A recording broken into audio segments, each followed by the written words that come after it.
Hi friends, நான் Sangeetha. Welcome to Kovai விருந்து. இன்றைக்கி நம்ம கிச்சனில் என்ன செய்ய போகிறோம்னா சூப்பரான ஒரு பெப்பர் கிரேவி செய்ய போகிறோம். இது ரொம்பவே டேஸ்ட்டாக இருக்கும். வாங்க அது எப்படி செய்கிறதுன்னு பார்க்கலாம். அதுக்கு முன்னாடி நீங்கள் நான் சேனலை சப்ஸ்கிரைப் பண்ணலைன்னா சப்ஸ்கிரைப் பண்ணிக்கோங்க. பக்கத்தில் இருக்கிற பெல் ஐக்கானே கிளிக் பண்ணுங்கள். அப்போ தான் நான் இனிமேல் போகிற வீடியோஸ் எல்லாம் உங்களுக்கு ரெகுலராக வரும். இப்போ வாங்க வீடியோக்குள்ளே போகலாம். இப்போ ஒரு 300 கிராம் சிக்கன் எடுத்து நான் கழுவி வச்சுருக்கேன். அதில் ஒரு 1/4 டீஸ்பூன் மஞ்சத்தூள், 1/2 டீஸ்பூன் உப்பு சேர்த்துக்கலாம். சேர்த்து நல்லா பரட்டிக்குங்க. இது பார்த்திங்கன்னா 10 to 15 மினிட்ஸ் இது ஊறணும். இது ஊறட்டும். அதுக்குள்ளே ஒரு கடாயில் நம்ம மசாலா ரெடி பண்ணிக்கலாம். பவுடரு இப்போ ஒரு கடாயில் 2 ஸ்பூன் குருமிளகு, 1 ஸ்பூன் சீரகம், 1 ஸ்பூன் சோம்பு சேர்த்துருக்கேன். கூடவே ஒரு சின்ன பீஸாக ஒரு பட்டை சேர்த்துக்கலாம். அது கூட ஒரே ஒரு வரமிளகா சேர்த்துக்குங்க. நம்மளுக்கு குருமிளகு இருக்கிற காரமே போதும், இருந்தாலும் ஒரு வரமிளகா சேர்த்துக்குங்க, நல்லாயிருக்கும் அந்த ஃப்ளேவரு. இப்போ இதை நல்லா வறுத்துட்டு பொன்னிறமாக மிக்ஸி ஜாரில் மாற்றி நல்லா பொடியாக அரைச்சிக்குங்க. அதே கடாய் வச்சு ஒரு 3 ஸ்பூன் பக்கம் ஆயில் சேர்த்து ஒரு 1/4 டீஸ்பூன் சீரகம் சேர்த்துருக்கேன். 2 கிராம்பு சேர்த்துக்குங்க. கூடவே ஒரு பச்சை மிளகா விதை எடுத்துகிட்டு வச்சுருக்கேன், அதையும் இது கூட ஆட் பண்ணிக்கலாம். ஒரு கொத்து கருவேப்பிலை சேர்த்துக்குங்க. இது நல்லா பொரியட்டும். பொரிஞ்ச பின்னாடி ஒரு பெரிய வெங்காயம் பொடியாக நறுக்கி வச்சுருக்கேன், அதையும் இது கூட நீங்கள் ஆட் பண்ணிக்கலாம். பண்ணிவிட்டு இது நல்லா பொன்னிறமாக வதங்கட்டும். ஒரு கண்ணாடி பதத்துக்கு வதங்கினா கரெக்டாக இருக்கும்.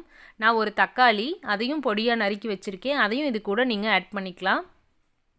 லைட்டாக உப்பு சேர்த்துட்டிங்கன்னா சீக்கிரமாகவே தக்காளி வதங்கிரும். நான் இன்றைக்கி ஒரு ஆப்பிள் தக்காளி தான் எடுத்திருக்கேன். இப்போ இது கூட 1.5 ஸ்பூன் பக்கம் நான் இஞ்சி பூண்டு பேஸ்ட்டு சேர்க்குறேன். இஞ்சி பூண்டு பேஸ்ட்டு சேர்த்தா நிறைய சேர்த்தா நல்லாயிருக்கும். நான் ஒரு 1.5 ஸ்பூன் சேர்க்குறேன். எந்த நான்வெஜ்ஜாக இருந்தாலும் இஞ்சி பூண்டு பேஸ்ட்டு நிறைய சேர்த்து பாருங்கள், ரொம்பவே நல்லாயிருக்கும். இப்போ இது நல்லா பச்சை வாசம் போகிற அளவுக்கு நல்லா வதக்கியாச்சு. அது பின்னாடி நம்ம ஊற வச்சோம்ல சிக்கன், அதையும் இதில் சேர்த்துக்கலாம். இது ஒரு 15 மினிட்ஸ் ஆயிருக்கு. கூட தேவையான அளவு உப்பு சேர்த்துக்கலாம். ஒரு 1/4 டீஸ்பூன் மஞ்சத்தூள், நம்ம அரைச்சி வச்ச மசாலா பொடி இருக்குல்ல அதையும் அரைச்சிக்கலாம். குருமிளகு, சீரகம், சோம்பு, வரமிளகா, ஒரு சின்ன பீஸு பட்டை, அவ்வளோதான் நம்ம இதில் போட்டு அரைச்சிருக்கோம். அதையும் இது கூட சேர்த்து நல்லா வதக்கிக்குங்க. நல்லா வதங்கட்டும். உங்களுக்கு இது அப்படியே மூடி வச்சா எண்ணெய் தவிஞ்சு அதுலேயே வெந்துடும். கொஞ்சம் சிம்மில் வைக்கணும் ஸ்டவ்வை. லைட்டாக எண்ணெய் இல்லைன்னா தண்ணி தொளிச்சிக்கலாம். லைட்டாக தொளிச்சிட்டு நம்ம மூடி வச்சிட்டெல்லாம் வச்சா சீக்கிரமாகவே வெந்துடும். சிக்கனுங்கிறதுனால சீக்கிரமாக வெந்துடும், ரொம்ப நேரம் எடுத்துக்காது. நிறைய தண்ணியெல்லாம் விட தேவையில்லை.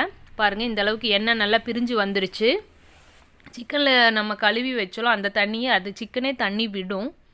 பாருங்கள், இந்த அளவுக்கு நல்லா எண்ணெய் பிரிஞ்சு வருது. இன்னொரு 5 மினிட்ஸு மறுபடியும் கூட நம்ம மூடி வச்சிடலாம். வச்சா இந்த அளவுக்கு ட்ரை ஆயிரும் பாருங்கள். அவ்வளோதான் ஃப்ரெண்ட்ஸ். கூட மல்லித்தழை தூவிக்கலாம். தூவி நல்லா வதக்கி விடுங்க. அவ்வளோதான் ஃப்ரெண்ட்ஸ். சூப்பராக இப்போ பாருங்கள் ரெடி ஆயிடுச்சு.